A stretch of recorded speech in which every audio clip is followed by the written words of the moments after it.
સુરતની કાપોદ્રા પોલીસે વહેલી સવારે રિક્ષા ચાલકો સામે સ્પેશિયલ ડ્રાઈવ કરી હતી. સુરતની કાપોદ્રા પોલીસ દ્વારા સ્પેશિયલ ડ્રાઈવ યોજાઈ હતી. કાપોદ્રા પોલીસ દ્વારા રિક્ષા ચાલકો સામે કાર્યવાહી કરાઈ હતી. વહેલી સવારે કાપોદ્રામાં બસમાંથી ઉતરતા પેસેન્જરોની સામાનની ચોરી થાય છે.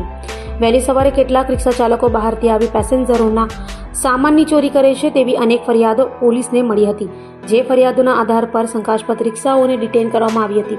કાપોદ્રા પોલીસ દ્વારા 20 જેટલી રિક્ષાઓ કબજે કરી રિક્ષા ચાલકોની અટકાયત કરી હતી અને તમામ સામે કાપોદ્રા પોલીસે જાહેરનામાનો ભંગ અને વધારે પેસેન્જરો બેસાડવાના ગુના નોંધ્યા હતા. સુરત શહેરમાં કામરેજ વિસ્તારથી લઈ અને ગરનાળા સુધી વરાછા રોડ આવેલો છે, જે સુરતનો સૌથી લાંબો રોડ છે, જેની ઉપર વહેલી સવારે ઘણી બધી લક્ઝરી બસો આવતી હોય છે અને પેસેન્જરો ઉતરતા હોય છે અને પોતાના ઘરે જતા હોય છે. અને મોટા પ્રમાણમાં ઓટો રિક્ષાઓ સવારમાં આ રોડ ઉપર ચાલતી હોય છે.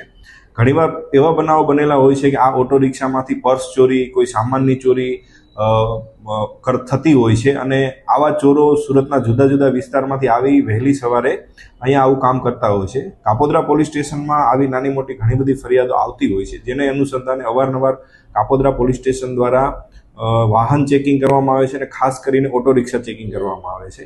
જેના અનુસંધાને આજે વહેલી સવારે 5 વાગ્યાથી લઈ અને અત્યાર સુધી એક મોટી ડ્રાઈવનું આયોજન કરવામાં આવેલું, જેમાં 2 PSIની અધ્યક્ષતામાં જુદી જુદી ટીમો બનાવી 20 પોલીસ કર્મચારી સાથે જુદા જુદા સ્થળે વાહન ચેકિંગ કરવામાં આવેલું અને શંકાસ્પદ રિક્ષાઓને ચેક કરી અને ટોટલ 25 રિક્ષાઓ ઉપર જુદી જુદી ધારાઓ હેઠળ ગુનાઓ દાખલ કરવામાં આવેલા છે, જેમાં જાહેરનામા ભંગના, વધારે પેસેન્જર બેસાડવાના આવા ગુનાઓ દાખલ કરવામાં આવેલા છે અને ટોટલ 20 માણસોની આમાં ધરપકડ કરવામાં આવી છે.